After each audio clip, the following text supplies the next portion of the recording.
queria agradecer bastante também a Josiane e ao PROS pela possibilidade de estabelecer essa parceria de estudo que eu estou desenvolvendo também em colaboração com a professora Débora Tomé, que também está aqui nessa reunião. É um estudo sobre os possíveis impactos da Covid-19 nas eleições municipais. É um estudo que a gente está fazendo somente em parceria com vocês, né, através do link que eu estou aqui, mas também eu vou pedir para a Débora depois colocar aqui no chat, para quem, enfim, ainda não participou e tiver interesse em participar. Como eu falei, um dos objetivos é entender sobre o impacto do Covid nas eleições municipais, mas também para fazer um relatório para o PROS Paraná, para poder vocês mesmos entenderem o que é que está acontecendo, né, como que os filiados estão vendo esse momento, como que está impactando a percepção das pessoas com relação às eleições. Então, de novo, assim, só enfatizando a importância para mim de estar aqui e de estar, enfim, percebendo essa troca, né, que eu acho que é bem importante. Eu vou tentar não me estender muito, até porque eu quero que a gente possa conversar. E eu tenho 3 objetivos principais hoje, né? 3 ideias que eu quero passar para vocês, que são ideias que eu vejo como importantes quando eu estudo políticas públicas, também eu tento passar nos meus cursos para os meus alunos de políticas públicas aqui. Eu sempre estudei, na verdade, política nacional, principalmente representação política e comportamento legislativo, e mais recentemente fiquei interessada por política local, através de uma pesquisa que eu estou fazendo sobre políticas de proteção às mulheres, que é, na verdade, uma das áreas que eu vou falar aqui hoje. Mas antes de chegar lá, eu queria, enfim, falar sobre esses 3 pontos de uma maneira mais ampla e depois focar nas políticas de proteção às mulheres. Então, o primeiro ponto que eu queria falar hoje é o quão importante são as políticas municipais para o desenvolvimento do país e o bem-estar da população. E aqui eu queria só trazer, enfim, trazer atenção para a pesquisa de informações básicas municipais, porque eu acho que é uma fonte super importante para quem está envolvido no desenvolvimento de políticas públicas locais. Eu não sei se vocês conhecem, essa é uma pesquisa desenvolvida pelo IBGE, já há alguns anos, a última foi de 2018. E essa pesquisa de informações básicas municipais, ela é um questionário que é enviado para todos os municípios do país, e esses municípios, eles respondem esse questionário sobre quais são as políticas públicas que foram adotadas no município, em diversas áreas. Então, uma dessas áreas é direito da mulher e proteção à mulher. Então, eu uso esses dados na minha pesquisa, que eu vou falar sobre ela hoje, mas eu acho que ela é uma fonte super interessante para quem faz política local. Por quê? Porque através desse banco de dados e desses relatórios do IBGE, vocês conseguem identificar, quais são as políticas que já foram adotadas em outros municípios do Brasil, mas talvez não tenham sido adotadas ainda nos seus municípios. Ou seja, você consegue identificar. Eu acho que tem o microfone de alguém que está ligado. Vocês conseguem identificar lacunas, né, em áreas de políticas públicas nos seus municípios, e através disso entender por que certos tipos de serviço ou por que certos problemas sociais continuam persistindo ou não. E também pode identificar quais são as ideias, né, que já estão sendo utilizadas em outras partes do país e que vocês podem trazer para o município de vocês. Então, enfim, enfatizando como que as políticas municipais são importantes, eu queria só mostrar essa fonte aqui, que eu acho que é uma das formas de começar a entender a variação de políticas públicas no Brasil. Segundo ponto que eu queria falar sobre, e que, de novo, eu vou depois trazer para as políticas de proteção à mulher, é que as políticas a nível municipal, elas são extremamente importantes e fundamentais para o desenvolvimento do país, Porém, elaborar políticas públicas eficazes é extremamente difícil. E um dos motivos pelos quais elaborar essas políticas um dos motivos pelos quais é difícil é porque essas políticas elas não atuam da mesma forma em todos os lugares. Ou seja, eu acabei de falar que vocês podem ir no site do IBGE e vocês podem ler os relatórios sobre as políticas que foram adotadas em vários lugares. Isso significa que nos municípios do Brasil, você vai ter muitas vezes as mesmas políticas públicas que estão sendo adotadas em vários municípios. Porém, e isso daí vocês sabem provavelmente melhor do que eu, o Brasil é um país com variações extremas, né? Tanto em questões demográficas, por exemplo, de densidade populacional, ou seja, certos municípios têm uma densidade populacional muito alta, outros municípios têm uma população menor e uma área maior, né? Não só essa variação existe entre municípios, mas também entre regiões. Então, mesmo se você for parar para pensar sobre um município, mas comparar os municípios, né, nas diversas regiões, você vai ver que a proporção de pessoas vivendo em áreas urbanas e áreas rurais são diferentes, e as políticas, elas podem não necessariamente atuarem das mesmas formas em áreas urbanas e áreas rurais. A distribuição da população por cor e raça também varia bastante no país. Então, de novo, em cada município, mas também nas regiões. O índice de mortalidade infantil, que é, na verdade, um dos indicadores que os cientistas sociais e geógrafos usam para entender desenvolvimento social, né? Aqui a gente pode ver também que desenvolvimento social é muito diferente nas diversas áreas do país, ou seja, o contexto importa, e essas políticas públicas, elas não vão ter necessariamente o mesmo efeito quando adotadas em contextos tão diferentes. Uma outra questão que torna a elaboração de políticas públicas tão difícil é que, além dessa questão contextual dos municípios importar para a eficácia dessas políticas, mesmo se você adotar uma política dentro de um município, essa política ela não vai afetar todas as pessoas da mesma forma. Então, dependendo das características pessoais das pessoas, essa política ela não vai ter o mesmo efeito para cada um. Eu vou dar um exemplo disso, um exemplo que eu acho bem simples, na verdade, que é do meu estado natal. Eu sou baiana, eu sou de Salvador, não é da minha cidade natal, mas é do meu estado. E na verdade, eu acho um exemplo que ele é simples, mas ele torna muito claro, ele é bem ilustrativo do que eu quero dizer com isso. Em 2017, o município de Jequié, na Bahia, identificou essa necessidade de oferecer kits de materiais escolares para alunos do ensino público. E até aí, uma política super simples, né, fácil de se entender.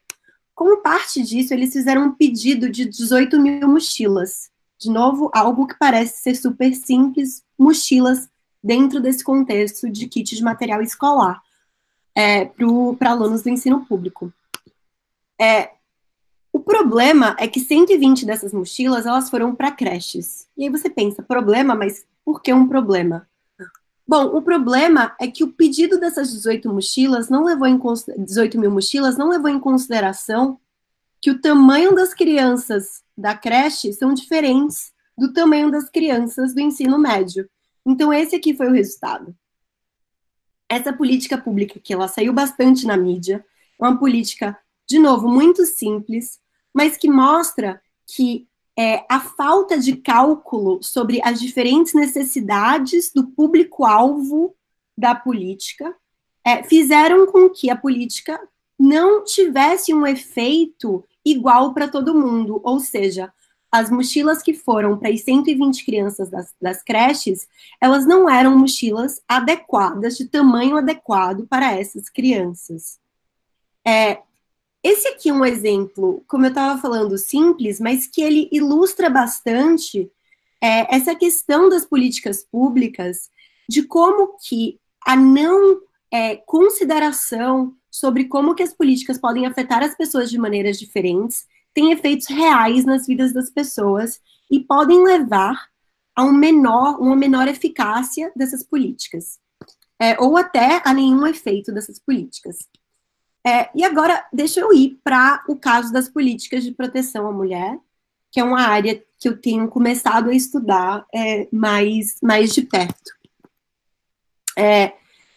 As políticas municipais, elas são fundamentais nesse sentido, porque apesar da Lei Maria da Penha ter sido adotada no Brasil em 2006, e na verdade a Lei Maria da Penha é uma das leis que são as consideradas das melhores no mundo em termos de proteção à mulher.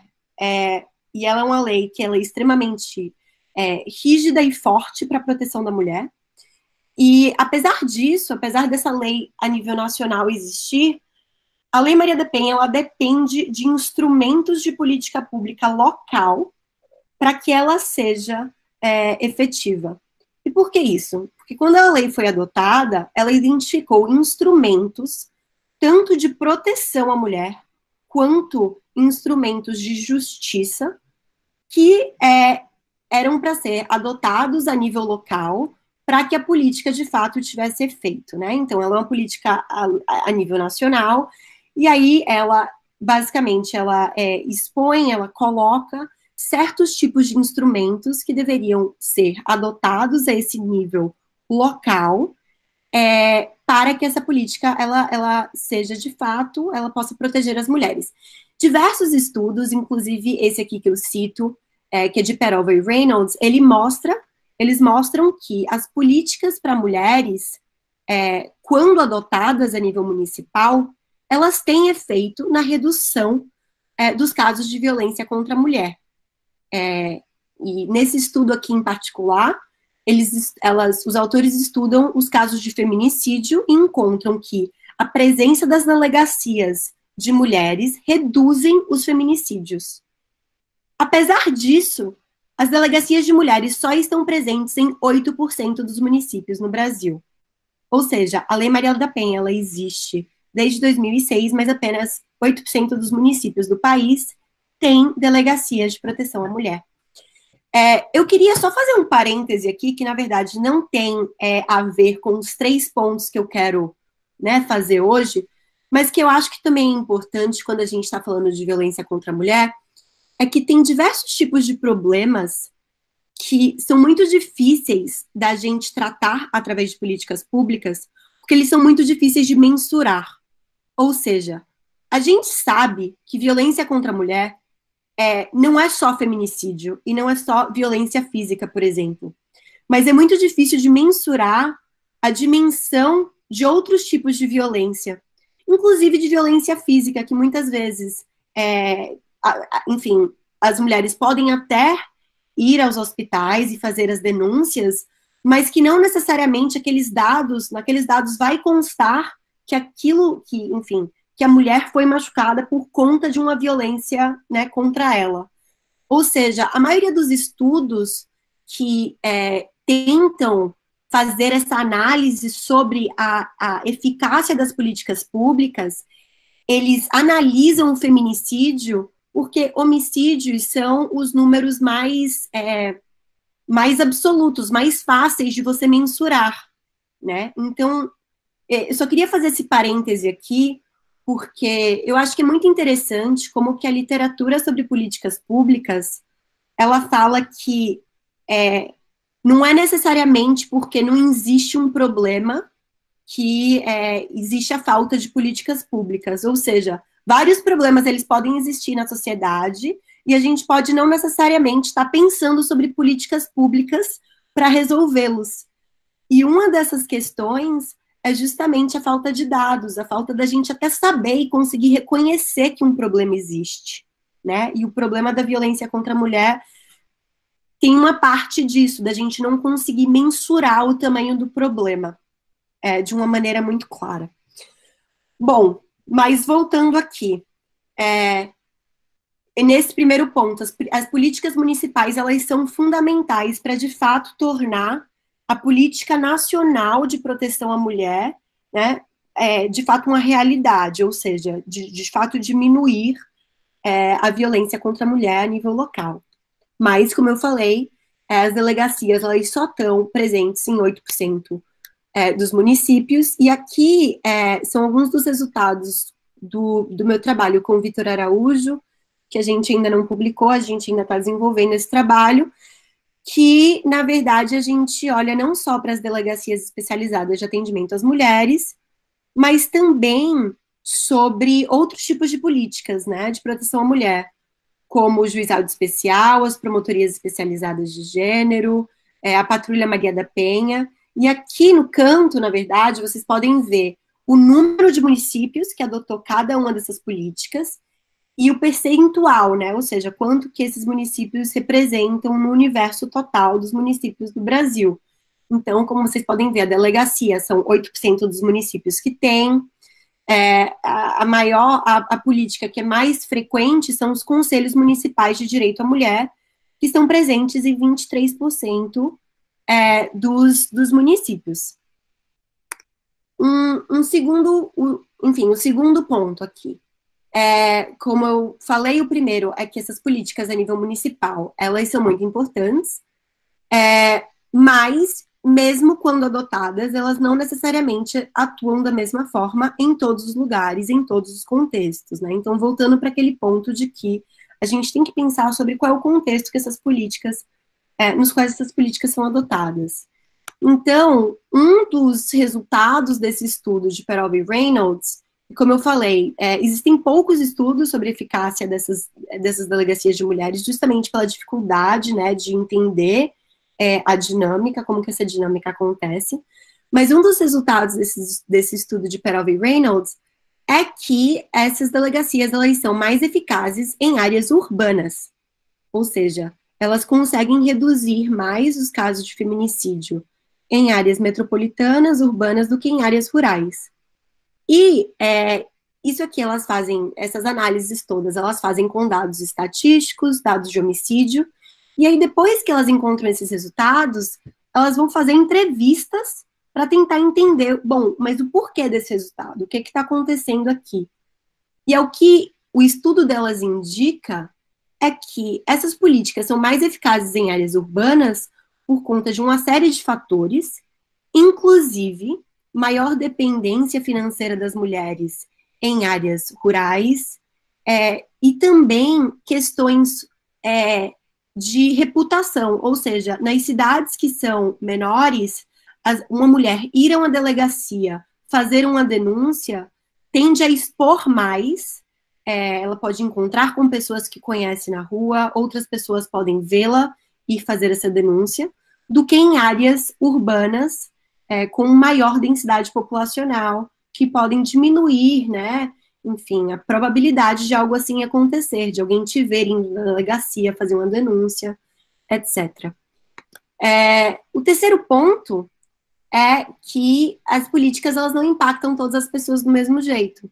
Ou seja, voltando, né, mesmo que a política, ela seja, digamos, efetiva dentro do contexto, etc., ela pode não afetar as pessoas da mesma forma, e o que elas encontram, as autoras encontram nesse estudo, é que essas políticas, as delegacias especializadas, elas são mais eficazes entre as mulheres jovens, entre 15 e 29 anos, que essas são as mulheres que são mais propensas a fazerem denúncias. E através dessas entrevistas, elas também chegam à conclusão que essa é uma questão mais cultural e também de rede de apoio dessas mulheres que, enfim, que tendem a ter redes de apoio menos tradicionais e que, enfim, as apoiam de outra forma para que elas, enfim, possam ir fazer essas denúncias. Esses eram os 3 pontos que eu queria trazer, né? O de que as políticas municipais são extremamente importantes e podem, de fato, ter uma diferença muito grande, tanto para o desenvolvimento social do país, quanto para o bem-estar das pessoas.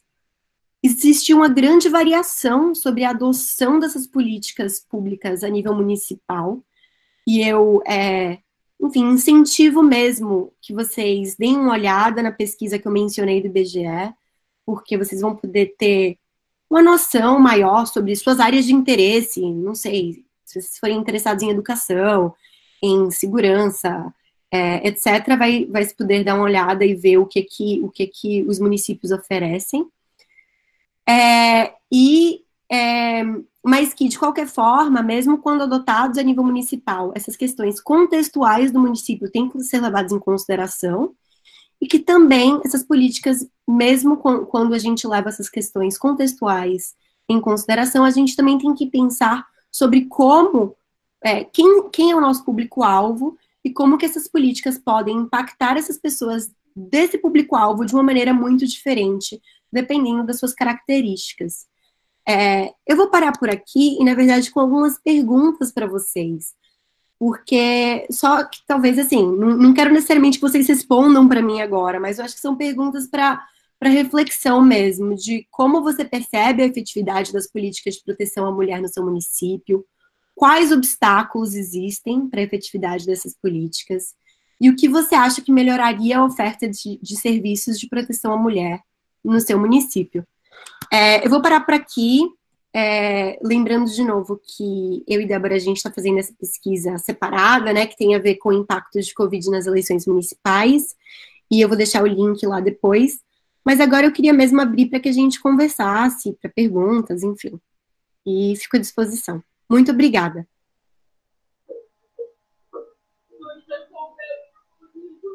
O João Carlos, que tinha pedido a palavra, se você quiser habilitar o microfone, João Carlos.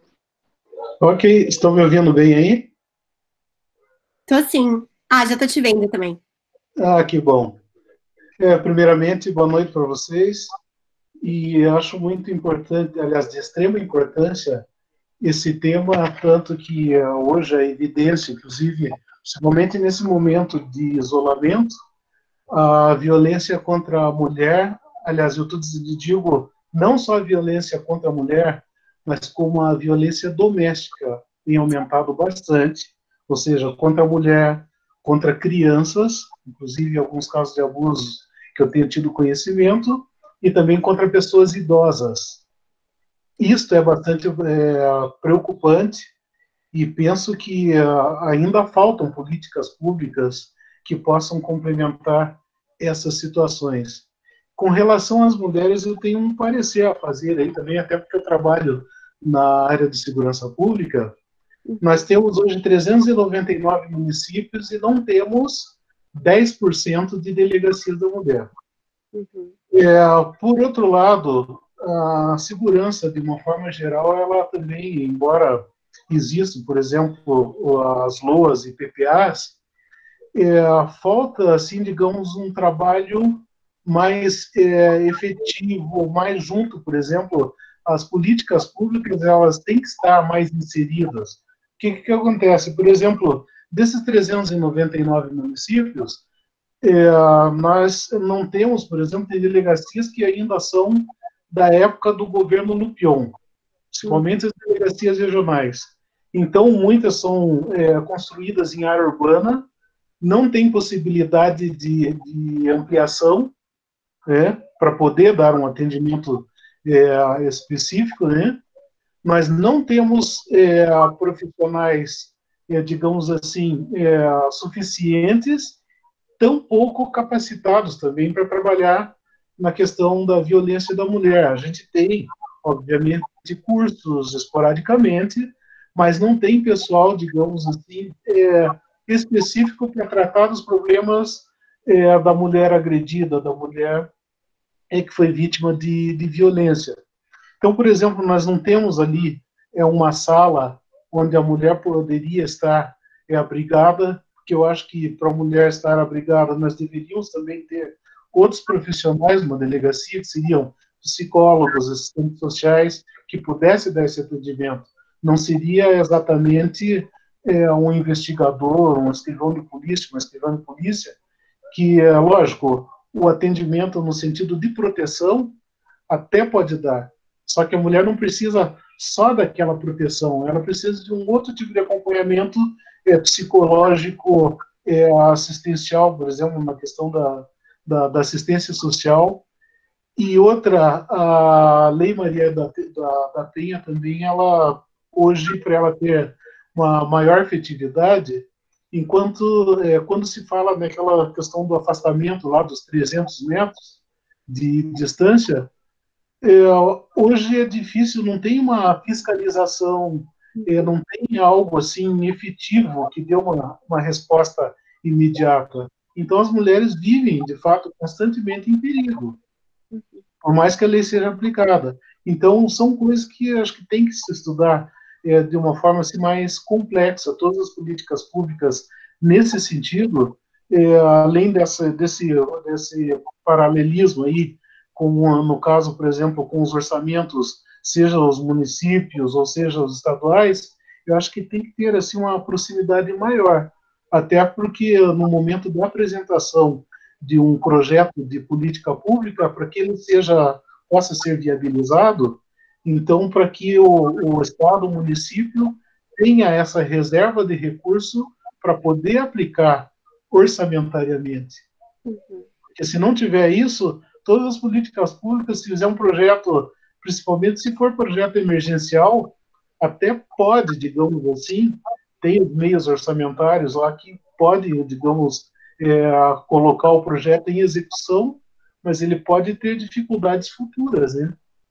Então tem tudo isso aí. Então é lógico, para conversar sobre esse assunto, a gente acho que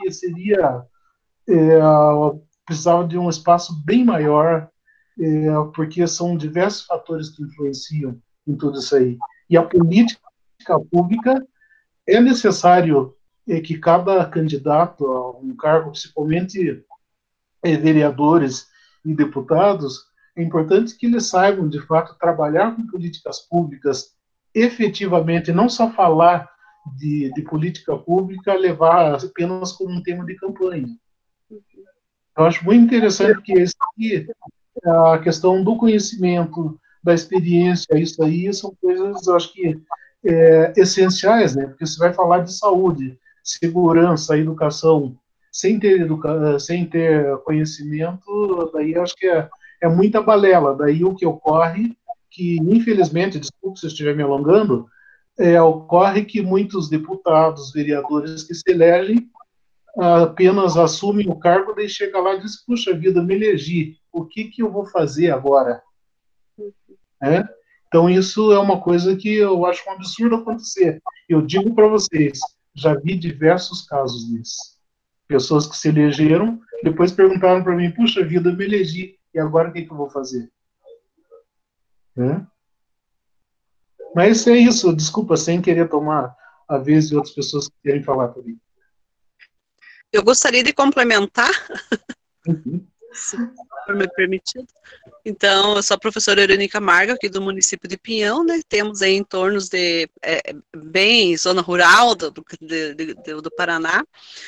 E eu, neste momento, respondo, né, pela presidência do Conselho Municipal dos Direitos da Mulher, aqui no município. E eu digo assim que nós não estamos fazendo direito à nossa tarefa de casa. Eu sei porque no meu município, que é um município pequeno, 33 mil habitantes, a violência doméstica é uma cultura gritante, agora que as mulheres, assim, elas estão tomando liberdade por uma questão de sensibilização e trabalho a longo prazo. Tem muito tempo que trabalhamos assim as questões de violência doméstica, através dos equipamentos CRAS, CREAS, porque nós temos os equipamentos, nós temos assim equipe de profissionais maravilhosos, competentes para trabalharem. O que nós precisamos, eu digo assim, que tem que começar dentro da nossa casa.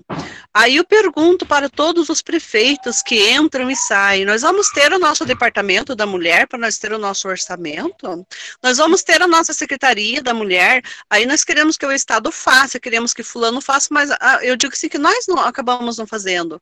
Eu sei porque qualquer situação que vem com a situação da mulher de violência, aí tem os equipamentos atendem e a gente não tem um segmento naquela política. Por quê? Porque os equipamentos, a maioria da manutenção deles, ela não sai de verba específica do município, né?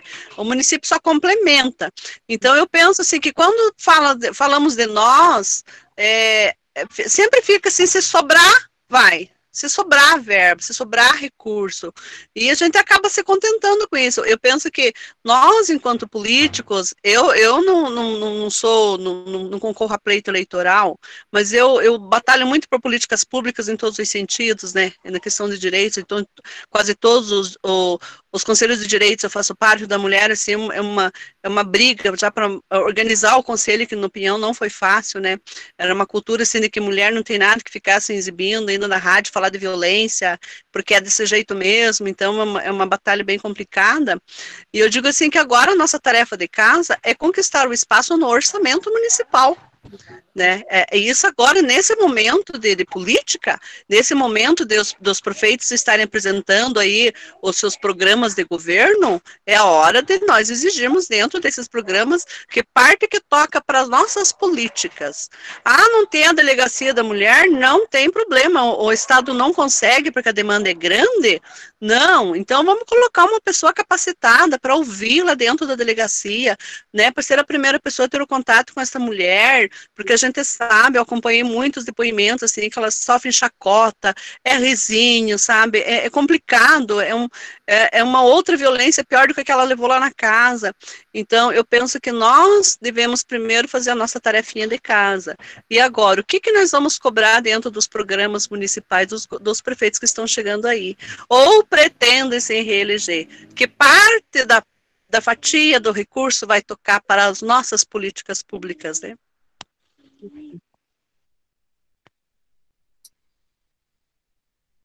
Só mais uma coisa que eu gostaria de acrescentar aqui.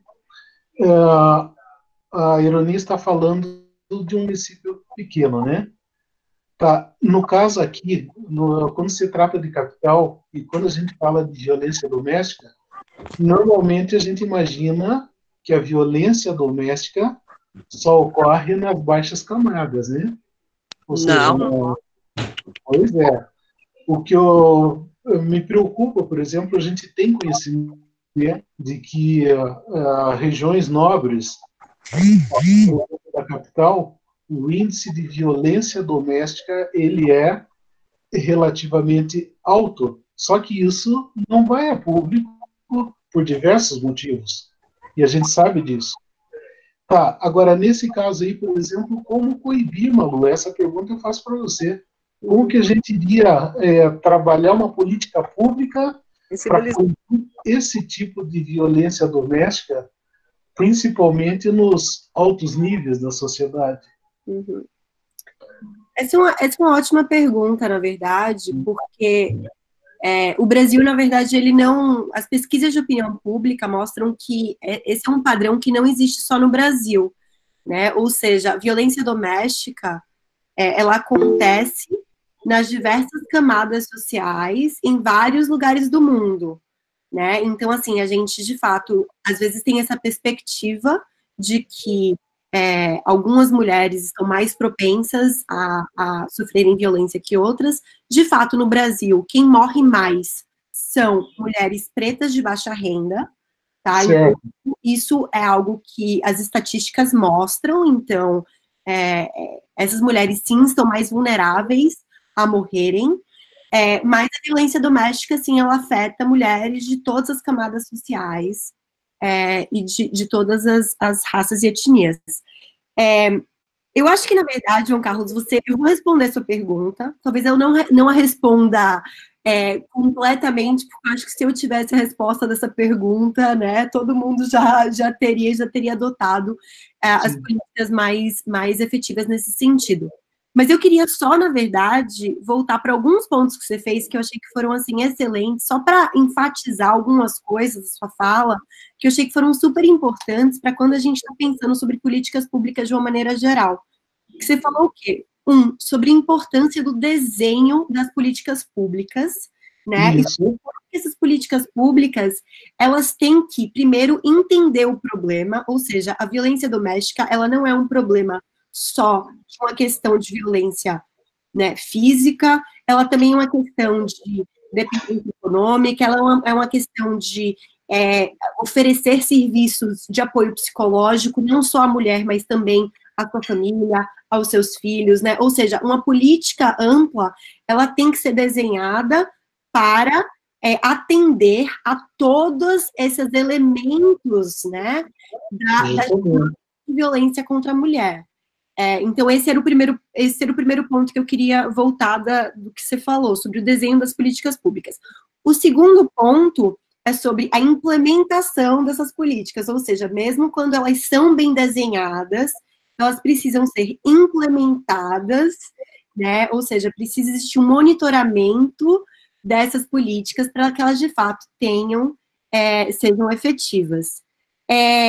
E aí, finalmente, você trouxe essa questão da Covid-19, que, de novo, é uma questão que tem acontecido no mundo inteiro, ou seja, com os protocolos de isolamento social, vários países do mundo têm relatado aumentos de casos de violência contra a mulher, contra a criança, contra pessoas vulneráveis dentro do âmbito doméstico. E uma das coisas para se pensar dentro, né, do contexto da existência de políticas públicas municipais é sobre a importância da existência dessas instituições para situações de emergência. Por quê? Porque quando uma situação de emergência se instaura, é muito difícil você criar políticas emergenciais para atender aquele momento. Quando essas instituições elas já existem a nível municipal, fica mais fácil você criar adaptações daquilo ali, porque você já tem os recursos e o pessoal treinado para poder atender aquelas mudanças na dinâmica do problema, né? Mas, enfim, mas mesmo assim, obviamente, as dinâmicas da Covid-19, elas apresentam algumas das dificuldades reais da gente atender isso. Por exemplo, alguns países do mundo estão agora mudando os protocolos de denúncia, que anteriormente eram feitas por telefone, para alguma coisa online que não necessariamente necessite a denúncia verbal da violência, né? Enfim, países estão tentando lidar com isso de uma maneira diferente. Voltando a essa pergunta agora, sobre como, enfim, como desenhar políticas para fazer com que, enfim, incentivar as mulheres a fazerem denúncias, mulheres de diferentes classes sociais. Enfim, eu acho que um dos grandes problemas de se lidar com violência doméstica, e alguns de vocês já mencionaram isso, a Eroni também falou sobre isso, é essa questão reputacional, cultural, né? E isso também tem a ver com o nosso desenho de políticas públicas, e porque ou até de identificação do que é um problema público ou um problema privado. Essa questão cultural que até hoje em dia a gente produz, de que em briga de marido e mulher ninguém mete a colher, isso é algo que, na verdade, dá a impressão de que a violência doméstica é um problema privado, e que o Estado não deveria fazer nada. E essa questão cultural é muito difícil, porque ela é enraizada até internamente. Então, as pessoas têm essa resistência muito grande de ir buscar esses serviços públicos, justamente por essa ideia de que ele é um problema pessoal, privado, que deve ser resolvido no âmbito doméstico. Várias pesquisas de opinião feitas na América Latina encontram que essa percepção da violência doméstica ser um problema privado é um dos motivos que faz com que as mulheres não busquem as delegacias ou os serviços do Estado. Mas o outro grande problema, e aqui a gente tem que pensar sobre políticas públicas, na verdade, dentro de um contexto institucional muito maior, é a falta de confiança nos serviços do Estado. Ou seja, quando a mulher acha que ela pode ir fazer uma denúncia, mas que isso daí vai aumentar o risco dela no âmbito doméstico e que ela não vai ter uma proteção do Estado, porque ela não confia, talvez não seja nem aquela delegacia ou aquele serviço público, mas outros serviços públicos, né, que ela já teve experiência, isso daí cria uma maior resistência da denúncia. Ou seja, eu não tenho uma resposta simples para o problema, porque, na verdade, essa resposta, ela se dá, de uma mudança cultural mesmo, ou seja, e vários governos têm feito campanhas diferentes para mudar a percepção das pessoas sobre a violência doméstica, e eu acho que essa conscientização é extremamente importante, mas mais do que isso, é preciso aumentar a confiança nas instituições públicas de uma maneira geral, para que as pessoas, de fato, se sintam não só confiantes, mas seguras em fazer essas denúncias e acharem que vão ter um retorno e uma proteção real, né? De repente, a cultura e a educação não seria o caminho?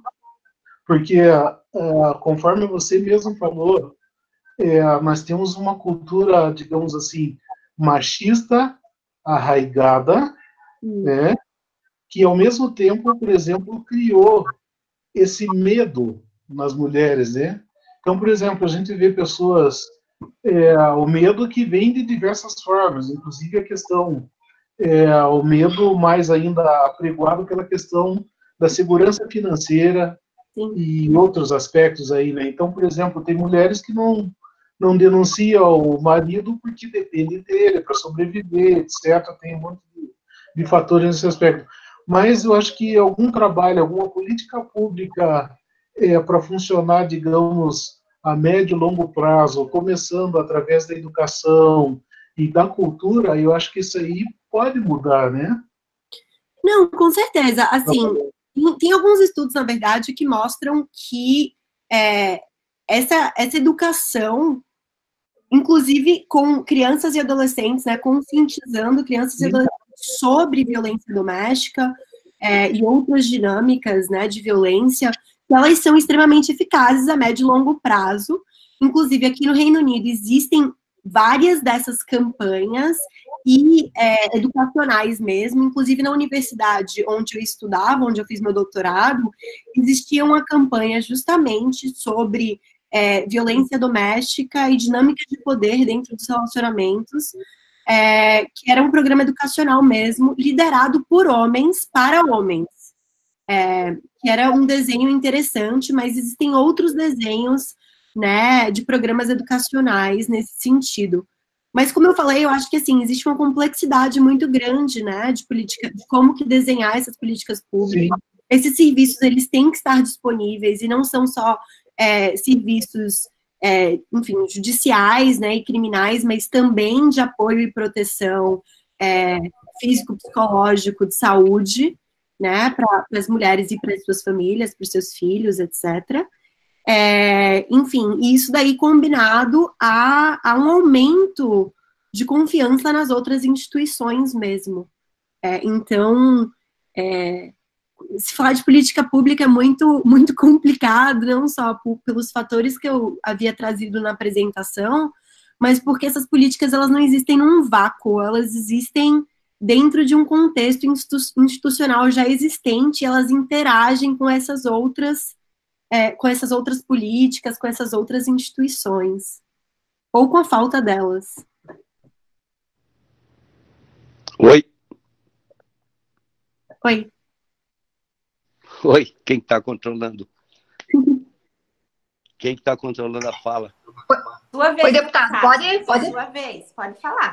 Posso falar? Eu estava ouvindo vocês falarem e vou contar um pouco da minha experiência. Eu acho que existe uma situação que nunca é levada em conta nessa questão de relacionamentos, né? Existe a Lei Maria da Penha e, mais uma vez, nós queremos resolver a questão com uma lei. Mais uma vez, vamos dizer assim, aparentemente uma lei resolveria um problema. A lei pune, a lei ela vem para corrigir. Agora, existe uma situação, no meu entender, que falta nesse processo. Quando acontece uma denúncia de agressão, ela já é um momento de extrema, de um relacionamento já quebrado, um relacionamento já praticamente destruído, né? E não há, no meu entendimento, há uma falha porque não se cuida do agressor, né? Simplesmente a lei diz que tem que ficar 300 metros longe e simplesmente começam a tentar proteger a mulher da agressão. Eu acho que aí é uma falha. Tratar o agressor, o psicológico dele, quem sabe se tivesse um programa de aconselhamento para essa pessoa que tem agredido, que tem tido para tentar fazer com que ele entenda que está errado,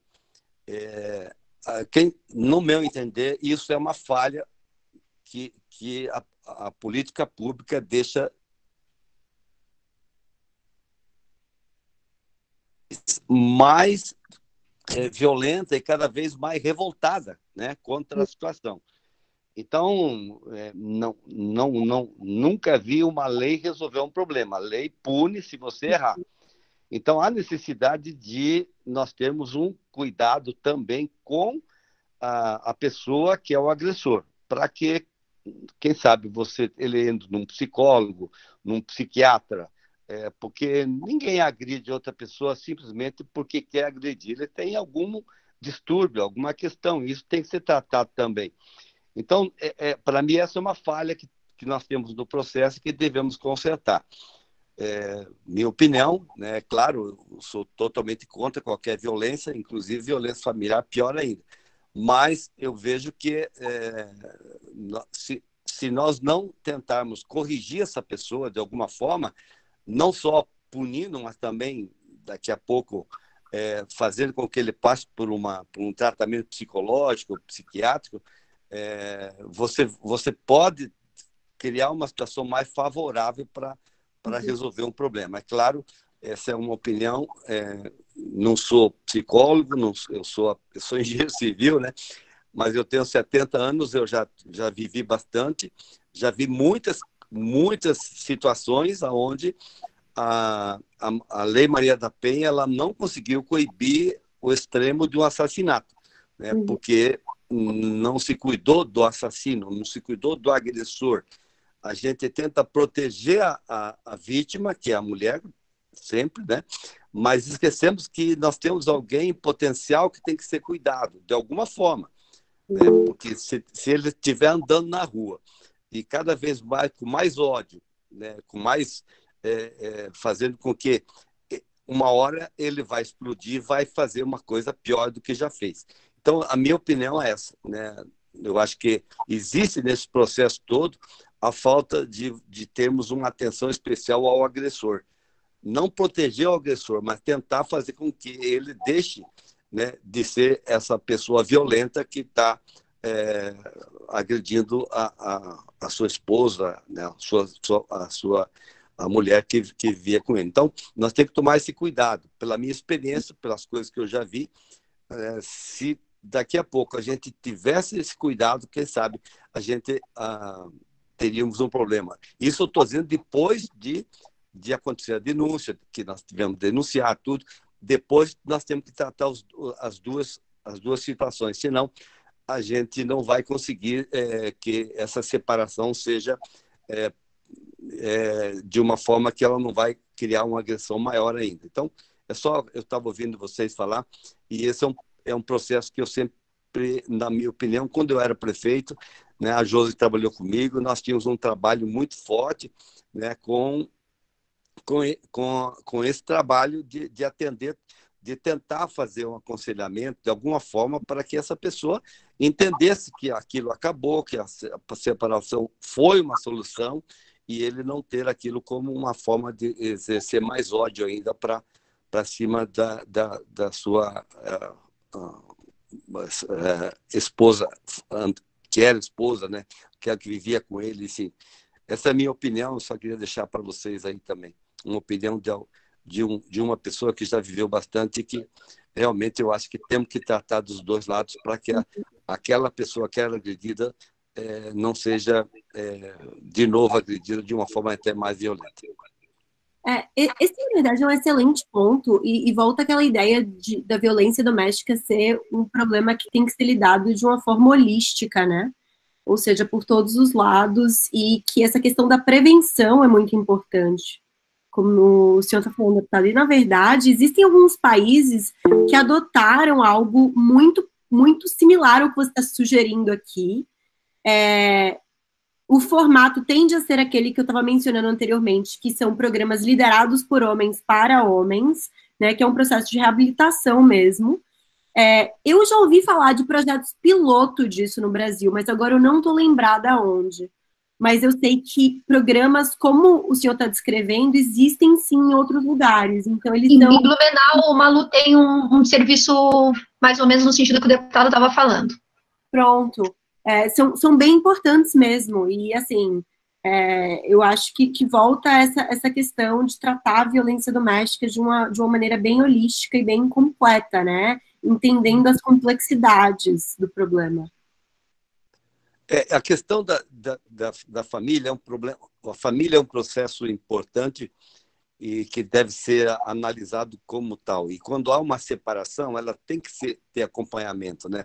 Nós sabemos que existem revoltas, né, por motivos até fúteis, às vezes, né? Por ciúmes, há muita situação. Mas eu lembro, inclusive, a Jô, que trabalhou comigo, deve lembrar, quando nós tínhamos um outro trabalho que era com a família dos presos, né, que é uma questão mais ou menos parecida, não é a agressão, mas é uma questão de você manter a família sendo tratada pelo Estado, né? Então, hoje, inclusive, é uma crítica muito grande, né? Eu enfrentei várias barreiras nessa discussão, porque as pessoas acham que filho de bandido é bandido, né? Então, nós tínhamos um processo, isso eu estou falando de família também. Então, o pai, por algum motivo, às vezes, matou alguém, roubou, foi preso, e aí ficou a mãe e uma criança com 2 anos de idade. E aí, como é que essa mãe vai sustentar essa criança, né? Nós tínhamos um trabalho aqui que era feito, não era divulgado, porque a sociedade não aceita isso. E se a gente divulgasse, a gente era criticado. Então, às vezes, quando você ajuda alguém que cometeu um crime, ou por exemplo, o agressor da mulher, parece uma coisa que não fica bem, né? Ajudar o agressor. Mas não é ajudar ele no sentido de deixar, dizer assim, ele não é culpado. Não. É ajudar ele para que ele não cometa mais erros, né? Para que ele mude a vida dele. Eu acho que tem pessoas que precisam disso, porque às vezes o histórico da vida dele e outras coisas dessa natureza levam, né, para que essa pessoa continue fazendo, mantendo esse ódio, esse rancor. Então, assim também, nós temos que entender que cabe, no meu entendimento, né, ao poder público, né, essa tarefa também, de poder restabelecer aquela pessoa na sociedade. Porque senão, daqui a pouco, o que vai acontecer? Vamos pensar aqui. Ele separou dessa mulher, ele vai casar com outra. E se ele continuar violento, porque ele vai bater na outra mulher também, ele vai agredir a outra também.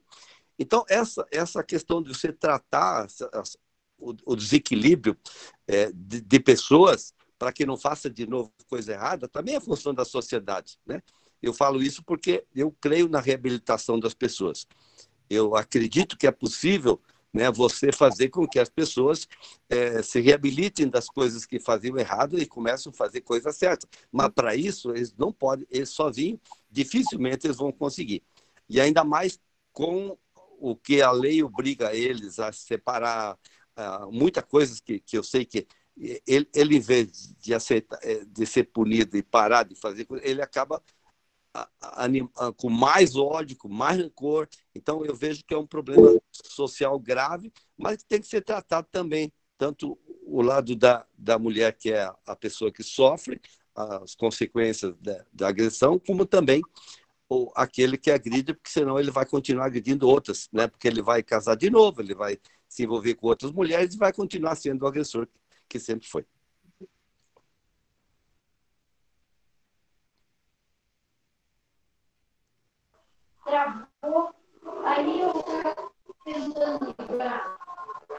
Boa noite.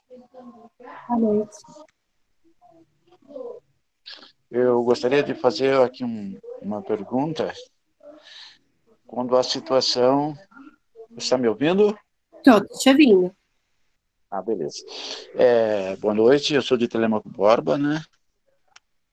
E eu gostaria de fazer uma pergunta assim. Quando a situação se trata, assim, digamos, ao inverso de tudo isso que eu ouvi hoje, por exemplo, quando a esposa da pessoa entrou assim numa certa fase de depressão, e um dia ela saiu assim meio piradona e foi lá no juizado e denunciou o marido. E aí ele é uma pessoa no qual trabalhamos juntos, jogamos futebol junto, uma pessoa no qual a gente conhece a vida dele transparentemente, sabe que é uma pessoa que jamais ele ergueria um dedo para agredir a esposa. Só que ele ficou impossibilitado por muito tempo de poder estar ajudando ela com medicamento, não podia nem sequer levar para o médico, porque daí foi determinada uma distância entre ele e ela. E daí eu muitas vezes tentava ajudar, mas não sabia como num caso desse, porque ele cuidou dela até ela vir a óbito, mas por muito tempo sofreu essa situação e a gente nunca conseguiu uma maneira, assim, perante o juiz, de mostrar que a situação era inversa. Como a gente teria que agir num caso desse? Você entendeu?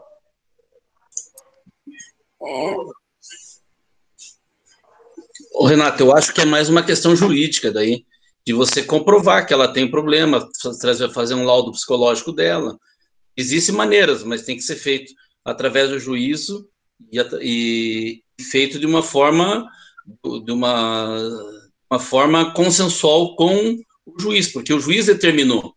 Aí ele tinha que ter um advogado que deveria fazer a resposta ou contranotificar ou recorrer na decisão, informando que existia isso, e a agressão, normalmente, quando se tem isso, ele tem que ter um laudo, tem que ter prova, tem que mostrar que houve. Então, são tudo questões que precisam ver caso a caso. Não tem até, eu acho que não tem como nem elas responder, nem eu, mas é uma questão jurídica que deve ser tratado caso a caso.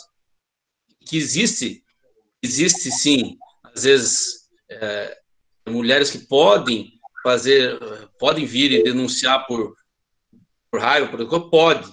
Mas isso tudo, o homem também tem como se defender. A lei faz os dois lados. Então, é uma questão mais pessoal lá. Ok. A lei, então, ela protege ali, ela vale para os dois lados, né? Pro casal. Não seria só em favor da mulher, no caso, né? Essa seria a minha dúvida.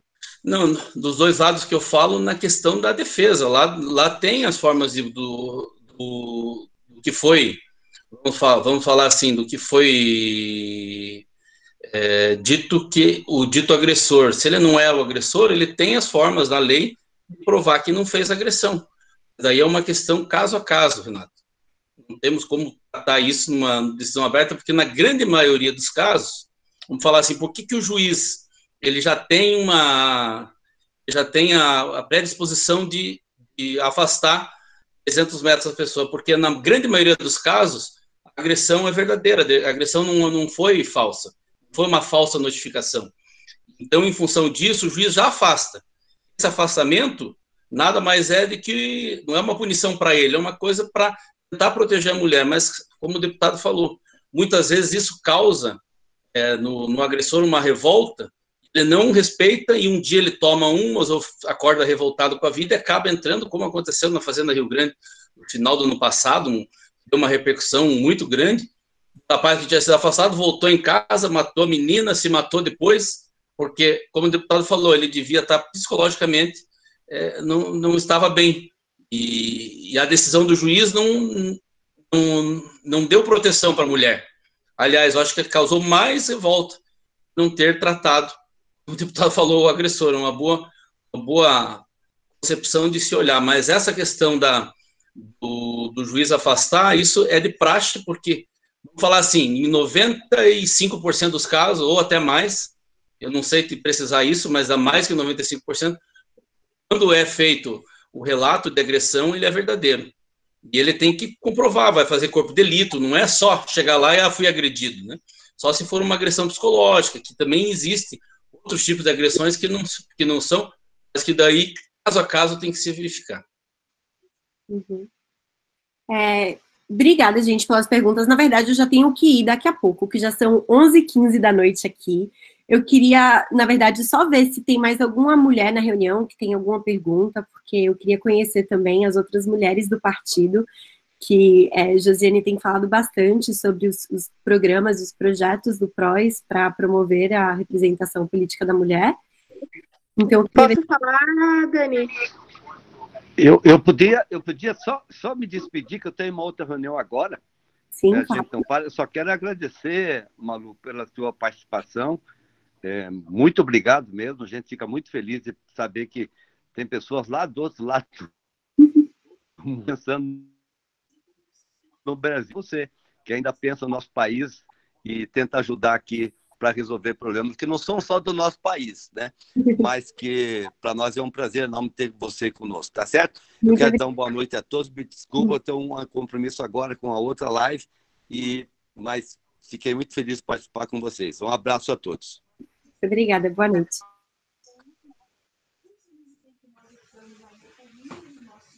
Dariane, eu acho que estava falando. Vai, Dari.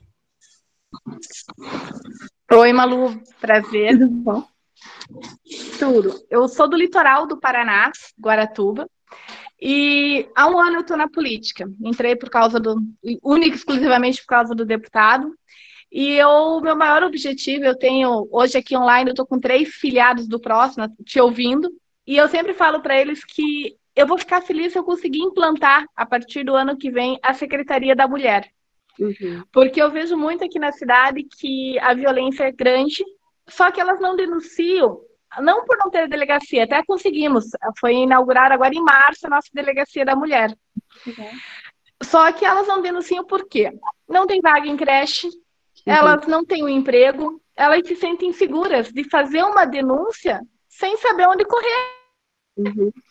E é onde eu falo, a ideia da Secretaria da Mulher Municipal era justamente isso, para que a gente conseguir uma vaga de creche, não um emprego municipal, emprego com a iniciativa privada, conseguir uma parceria de uma agência de diarista, de atendente, de secretária, mas que forme uma ligação iniciativa privada e pública, para que eles consigam incentivar a mulher. Eu falei, criar um empoderamento da mulher que a gente tanto fala.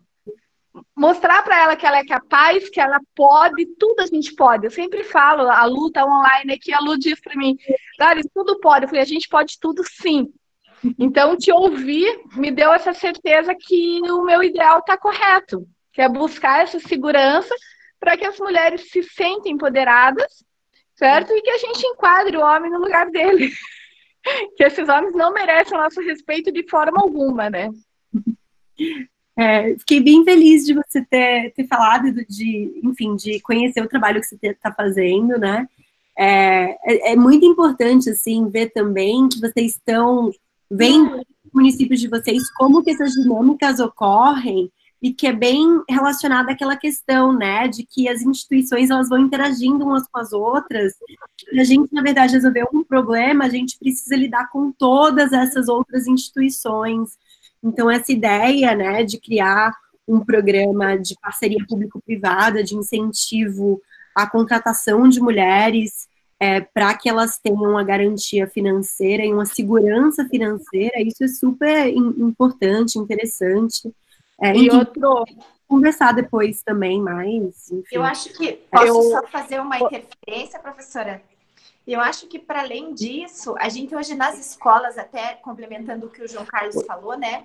Nas escolas a gente faz um trabalho sobre a erradicação do trabalho infantil, a questão do uso de drogas e álcool, né? E esse talvez seja um tema que deveria ser inserido lá na escola, né? Porque daí a criança vai entender, porque às vezes o que eu sinto assim, e trabalho com, né, uma classe C e D na minha escola, a gente vê que às vezes as mulheres, elas não identificam outros tipos de violência e acabam achando que a violência ela é só a de agressão, né? Mas às vezes a mulher sofre violência emocional, violência sexual, outros tipos de violência e não percebe, né? Então eu acho que esse é um tema que a gente deveria trazer para a educação, para dentro da escola, a escola assumir também e criar desde pequeno o entendimento sobre a não violência e como identificar os outros tipos de violência. Acho que isso é uma das coisas que a gente deveria pensar. né? Uma das coisas que eu costumo dizer é que a gente percebe isso muito no geral, assim, que a política pública para a mulher, ela realmente só vai existir e só vai ser eficaz quando for feita por mulheres. Né? A gente teve um encontro grande em agosto do ano passado, e um dos exemplos que é muito claro para mim é quando a deputada Garotinho, ela colocou que quando ela foi assumir a função dela e ela estava gestando, e quando ela chegou na Câmara Federal, não existia nenhum lugar que ela pudesse se acomodar com o filho para trocar uma fralda, ou, né? E que isso era um problema institucional, porque é um espaço ocupado, a maioria das vezes, por homens, e que quando ela chegou ali, ela sentiu essa necessidade. Então, e talvez daí, voltando lá no seu exemplo, né? Quando você colocou das mochilas, talvez se tivesse sido feito por uma mulher, né? A mulher tem essa sensibilidade porque ela acompanha os seus filhos na escola, ela saberia de imediato identificar essas diferenças de tamanho e que a grande não serviria para os pequenos e vice-versa. Né? Então, eu acho que a gente teria que trazer isso também para uma discussão para dentro da escola.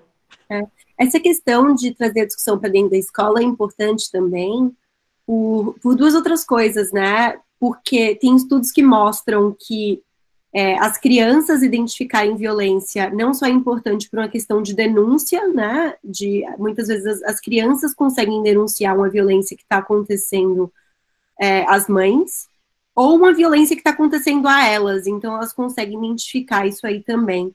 Mas a outra coisa é que a violência doméstica, o que os estudos mostram é que ela é geracional, ou seja, crianças que estão em domicílios nos quais as mães sofrem violência doméstica, elas tendem a reproduzir essas violências também quando elas se tornam adultas. Então, é importante quebrar esse ciclo de violência.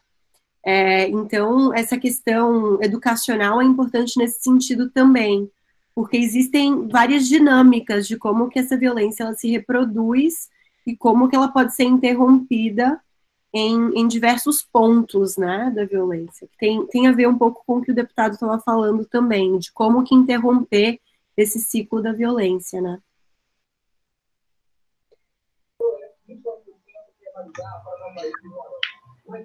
Acho que a Angélica também queria fazer uma pergunta.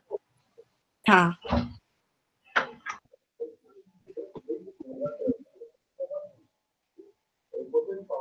Alô, oi.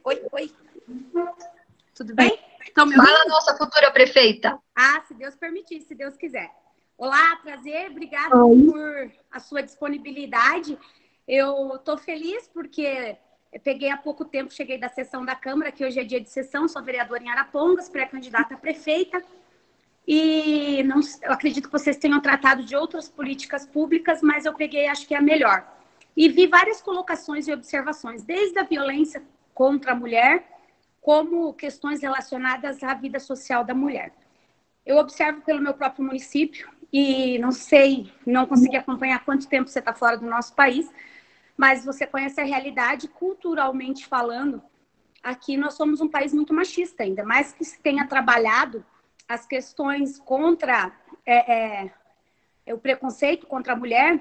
No meio político isso não é diferente, se não tão mais forte. Por isso que a minha luta não é só para nós termos um número X de pré-candidatas, mas outro dia eu vi uma explanação do deputado Toninho e fiquei extremamente feliz, porque eu acredito que para nós recuperarmos o que nos foi podado, ceifado, proibido, como direito a voto, direito a se tornar candidatas, a única forma que nós temos disso é a partir do momento que nós tivermos um número de cotas também para cargos eletivos, né? Então, o que eu queria só dizer disso é que muitas vezes, e eu vejo pela minha própria cidade, fala-se tanto de políticas para as mulheres, diferente do PROS, que está me fazendo conhecer a verdadeira política para a mulher, com investimento, com educação. Mas, assim, muitas cidades e prefeituras e gestões, e até nível de estado mesmo, fala-se tanto da Lei Maria da Penha, mas é exatamente o que o deputado falou. A lei não impede que o agressor vai lá e agrida e que assassine.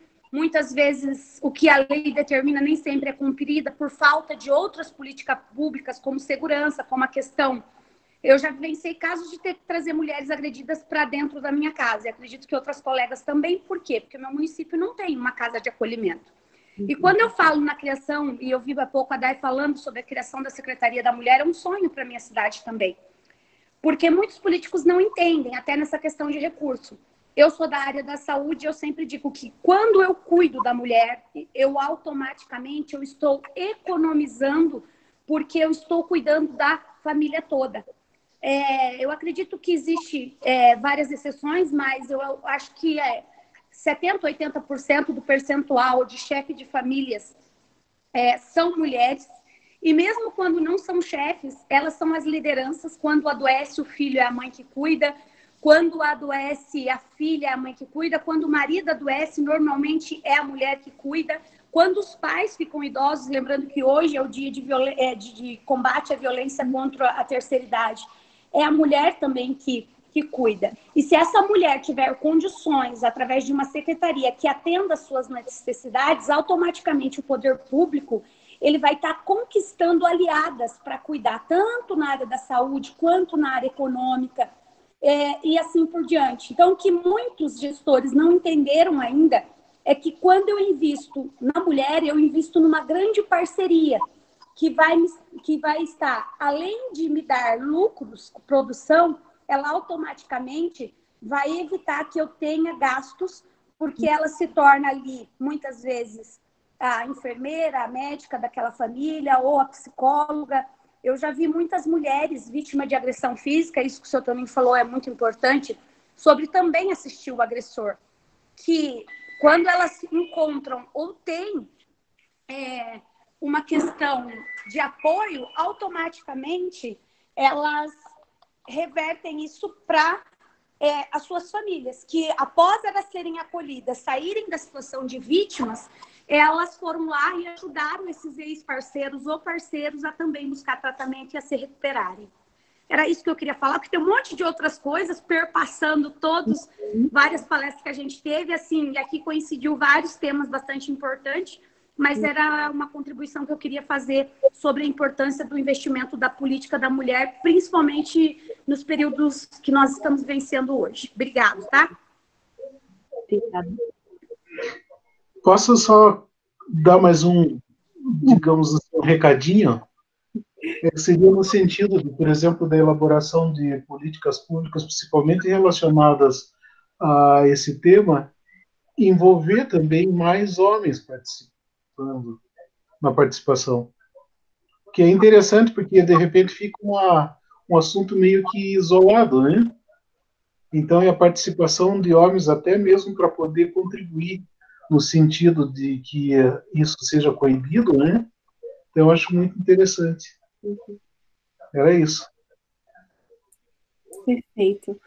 Muito obrigada pela conversa. Eu aprendi bastante com vocês. Eu espero que vocês tenham aprendido um pouco comigo. Enfim, espero que a gente possa manter a parceria, manter o diálogo. Quem quiser entrar em contato comigo, Josiane tem meu contato, Débora também. Então, eu me coloco à disposição para continuar a conversa. Como eu falei, eu estou começando a estudar mais políticas públicas e políticas de violência, de proteção à mulher, mas minha pesquisa anterior é toda sobre representação política da mulher. Estou finalizando um livro sobre lei de cotas de gênero na América Latina, enfim, e sobre instituições formais e informais de recrutamento de mulheres candidatas. Então, essa daí é a minha agenda de pesquisa, digamos, mais ampla, e também comportamento eleitoral, que eu estou escrevendo, enfim, bastante agora também. Mas, obrigada pelo espaço, obrigada pelo tempo de vocês. Enfim, espero que a gente se veja novamente em breve. Imagina, professora, o agradecimento é nosso, você se dispor, né, esse horário aí, seu diferente aqui do nosso, está conosco, trazendo seu conhecimento, é super importante para a gente, né, eu acho que mais uma noite de aprendizado, obrigada, reitero o pedido professora Débora colocou ali o link, depois novamente a gente vai encaminhar nos grupos. Então, por favor, né, gente, eu acho que como uma forma até de agradecimento, e depois entendendo também que o resto da pesquisa que a professora Débora quanto a professora Malu ela retorno dado para nós. Então, é importante que a gente participe, né, até como eu falei, como uma forma de agradecimento, nos ajudar.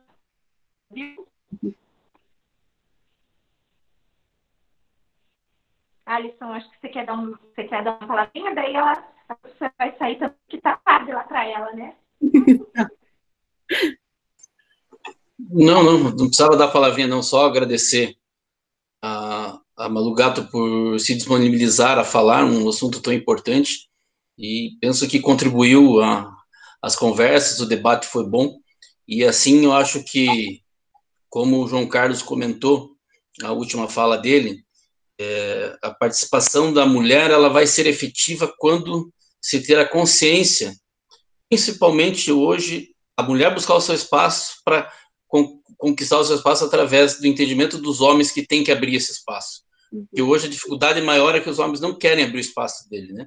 E daí nós temos que fazer cota de 30% no diretório, cota de 30% de candidatas, e penso que é um avanço em função daquilo que o deputado Toninho propôs junto com o PROS, de não ter só cota de candidatas, mas ter vagas asseguradas, 50-50, 50-50, e daí resolve o problema, porque daí você vai ter uma paridade de discussão. Mas para chegar nisso, vai precisar que 80% dos homens votem a favor no Congresso. Então, é necessário que esse debate seja ampliado, como o João Carlos falou, e esse entendimento seja colocado para que os homens entendam que eles têm que abrir espaço para o bem do nosso Brasil, para o bem do nosso Estado, do nosso município. Então, obrigado, Malu, pela contribuição, e obrigado a todos e todas que participaram. Não sei se a Jo quer dar um tchau final, Jo. Viva o Coxa, né, Jo? Só agradecer novamente, né, também a Malu e a professora Débora pelo empenho em estar construindo conosco essa parceria que é bastante efetiva, de qualificar os nossos filiados e também essa troca, né, e a gente também conhecer um pouquinho mais até através da pesquisa. A gente fica bem feliz e conte conosco sempre. Um abraço e agradeço, gratidão. PROS, Partido Republicano da Ordem Social.